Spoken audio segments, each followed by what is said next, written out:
Here we go. This is Module 3, Session 2. This is Coach Fleischer, and today we're talking maxes. Specifically, we're going to talk about different types of maxes and how to calculate them, and actually what these different maxes are used for in training. You have three main ones that you use for measuring and evaluating performance, and that's really what maxes are. It's the ability to measure a maximal attempt on a particular exercise. Bench press, squat, power clean, deadlift, these are all types of exercises that you generally would do and evaluate maximal attempts. For some people, they really like to evaluate their maximal attempt on a bicep curl. Not so applicable for sport application, but it's cool. Some people want to do that on Arm Friday. So the three main types of maxes are absolute, there's a training and floating max, and a test out. And some of this is going to be theoretical, right? And some of this is going to be, and I mentioned this earlier, we're going to sometimes have things we're going to talk about and compare that are theoretical and some that are actual, and things that actually you use at this time. And with the types of maxes, right?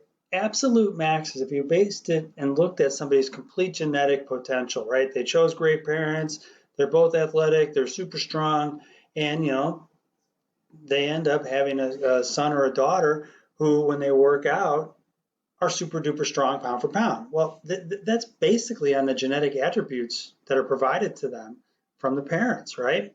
It's a jokingly said, but all kidding aside, I mean, if you want to be a great athlete, have the right parents. And that gives you the foundation to be a good athlete because you have the right makeup, the right somatotype. You have the right anthropometric measurements and the right fiber type for your particular sporting endeavor, and hopefully it's a sporting endeavor you choose. We tend to gravitate towards stuff we're really good at. I mean, that's just natural. But you gravitate toward things that you're good at, and hopefully you have the genetic predisposition to be really good at them. And it presents, when you look at this, kind of this absolute ceiling on training potential, right? Because you can't change your genetic makeup, you can't change your fiber type, you can't change your basic somatotype. So an absolute max is just that. It's absolutely the top max that you can go for any particular activity.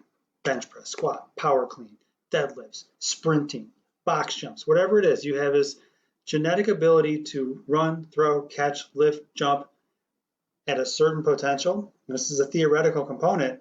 You're trying to train yourself as an athlete to get as close to that absolute max as possible for whatever sporting endeavor it is. Now, training and floating maxes are based upon daily stressors that affect us. Those stressors can include work, life, school, family, but also training stimuli, general adaptation syndrome. You're applying a stimulus to the body to elicit a training response. That's a more of a positive stressor. Some of the negative stressors that you have will take away and have deleterious effects from the training stimulus. So training and floating max kind of undulate. You hope that they go up as you go through a training cycle, and these can be calculated mathematically, right, through numbers of reps completed for a particular weight.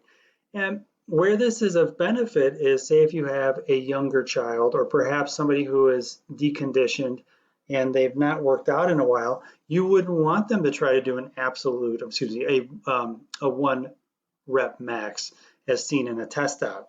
So coaches will oftentimes take their athletes through a 12-week, what's called a mesocycle, a 12-week mesocycle, in an attempt to prepare their athletes to train for a 1 rep max. And I'm telling you, depending upon who is standing in front of you, if you're a coach and you look and you see somebody who perhaps is, younger, out of shape, doesn't have a strong or big training age or experience in weightlifting, a 1 rep max might be contraindicated. You might be best suited to go with a training or floating max to calculate that 1 rep max. And the example I always give with this is like when I was coaching as a strength and conditioning coach, I can tell you 2 different athletes, named to be changed to protect the innocent, but you had one gentleman, Sully, offensive lineman, younger, weighed 300 pounds. He could squat 300, he could bench maybe 205, he could power clean about 185. And then you had Antoine, who was a running back who weighed about 175-ish, but he could bench 365, squat damn near 550 if I remember correctly, and he could power clean 275. Vastly different body types. One was an offensive lineman, one was a running back, vastly different in terms of their training background and their training age, meaning how many years they've actually worked out. One had very, very little experience training. The other had a ton. One was pound for pound super strong, while the other was not as strong pound for pound. So in my coaching world, one of them, the pound for pound stronger one, who had a higher training age and actually a higher chronological age at that time, I could take him to a 1 rep max because I had well prepared a base for him. He had worked through a couple mesocycles with me to get to this point. The other individual who was pound for pound not as strong, I actually used a training floating max for him to not overstress his body, but still get the actual training max from his workouts. So you can use both as a tool.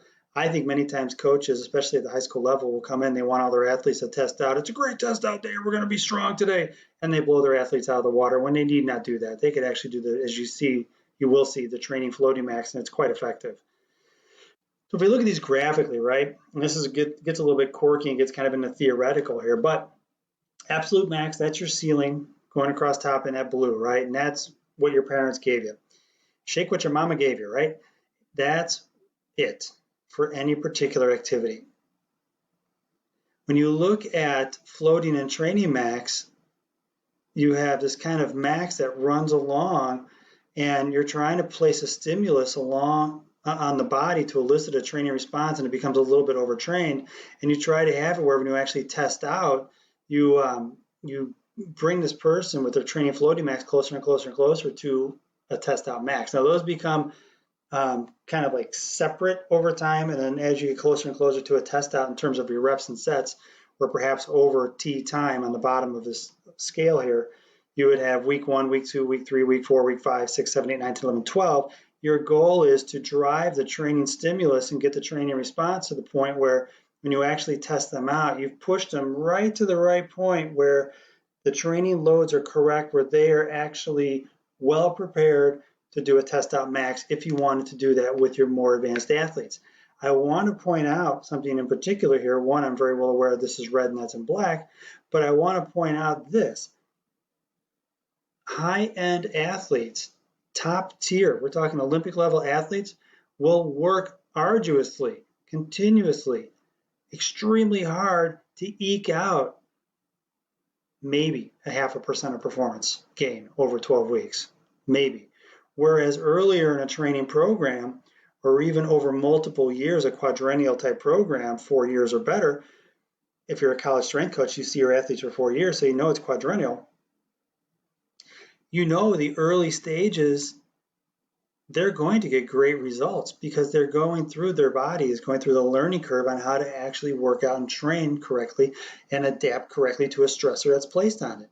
So oftentimes in the beginning of a workout program, I said it earlier in the orange, now I'm saying it in yellow, you don't have to bomb your people with tons of weights and really beat the snot out of them early on, because there's a training adaptation, a training response that happens early on that's less about muscle, it's more about coordination, a coordinated firing between the central nervous system and the muscles.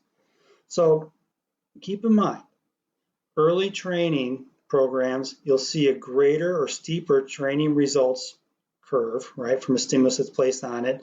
And as a result, you'll have greater adaptation on the front end. That flattens out the more advanced the person is and the closer they get to their absolute max. Every single percentage gain is huge when you're on this side of the equation. Where here, you'll see leaps and bounds in terms of like a bench press or a squat. They might gain 5 pounds, might gain 2.5 pounds, literally week to week to week. Whereas here, they might gain 5 pounds over multiple weeks. So for our class, we tend to focus on the training floating max for this class. Now we're doing a lot of calisthenic-based work remotely. It's just the nature of our beast right now. But in the weight room, when you look at like your Team Builder app, you actually have the ability to type in the weights that you use and how many reps you do. And there's a bit of an algebraic equation that's part of this. It's called the Epley protocol, named after Boyd Epley, who was one of the fathers of strength and conditioning out of the University of Nebraska, now probably 40-something years ago. And that Epley formula is a way to calculate 1 rep max. So this kind of works like mental gymnastics, if you will, or you do forward somersaults and back somersaults. You can do algebra by multiplying or dividing. And when you look at a training floating max, right, you can use that Epley formula, but the real easy way to do this is just multiply the number of reps by a simple coefficient. And that coefficient actually gets smaller and smaller and smaller as you get closer and closer and closer to your 1 rep max. And this, you could spend a whole literally session in our class on this formula. But what I want you to have as a takeaway for today is this. Your coefficient is 0.03 per rep. So if a person does 10 reps with 140 pounds, well, you got 10 times 0.03, that gives you 0.3. All right. So 1 minus the 0.3 that you see here gives you 7.7, also known as 70%, right? So if there's one takeaway I want you to have from this whole thing is, if something anywhere shows as a set of 10, you know that person is working at 70%. Okay? So now think this through, right? If I'm working out and dang, okay, so I got my 70% and my 70% was 140. Well, if I was doing 70% with 140 pounds, I take my 140 divided by 0.7, I know my max is 200 pounds. So algebraically, we know we can calculate the floating max by just doing some simple algebra. And where this becomes important is, your floating max is 200 pounds. Well, 200 pounds times 0.7 is 140 pounds, which gave us our workout weight. No, right on. And what's difficult for people to kind of comprehend is this. Usually people think in terms of, I'm going to throw some weight on, I'm going to bench it. I'm going to throw some weight on, I'm going to squat it, and I'm going to write it down. This is forcing you to think proactively and plan out ahead of time. My floating max is 200 pounds. I want to do sets of 10, so I'm going to do 70%. And so as a result, I'm going to be doing 3 sets of 10 at 140 pounds. Okay, cool. So now what happens though is this. Well, mind blower there. What happens is this, right? So what if you do, instead of 140 pounds, you do 145 pounds? Or instead of doing 10 reps, you do 12 reps. If you do the math backwards, 145 divided by the 0.7 gives you a higher max. If you do 140 pounds and you do the math in terms of 0.03 times 12, 0.36, etc., it becomes 0.68, if I remember correctly.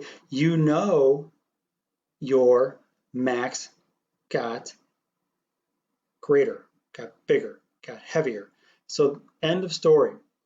When you're training and working out on the front end, you try to be proactive, and instead of just saying, I'm going to do 135, 155, 185 for bench press today, you think to yourself, okay, so I'm going to do my sets of 10 at 70%, and I know my training max from last week, so I can calculate that from my previous workout, is X, 200 pounds.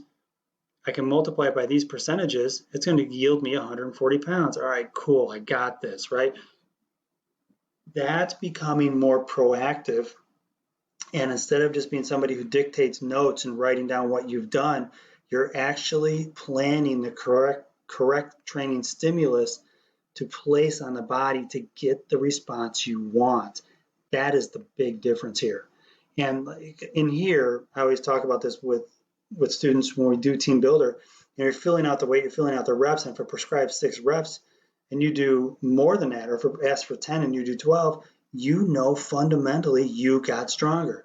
If you do 10 reps with a heavier weight, you know you got stronger. It's that straightforward. This stuff can be mind-blowing if you let it get to you, but it's not that bad if you really just kind of sit back and take it in. Just think of it like this. When you're working out, you're attempting to plan the training stimulus you're putting on the body. And more importantly, this becomes a metric by which you can measure performance, and I can measure it incrementally from week to week to week to determine if my athletes are on track. So oftentimes people will ask you, well, what's my max on that exercise? You now can calculate it out by going reps times 0.03 minus and subtract that from 1, and you know the percentage, and you can do the math from there. Pretty straightforward stuff. Takes a little bit of math, but nonetheless, I got to go because I got to go work out. Guys, have a good one. Thanks.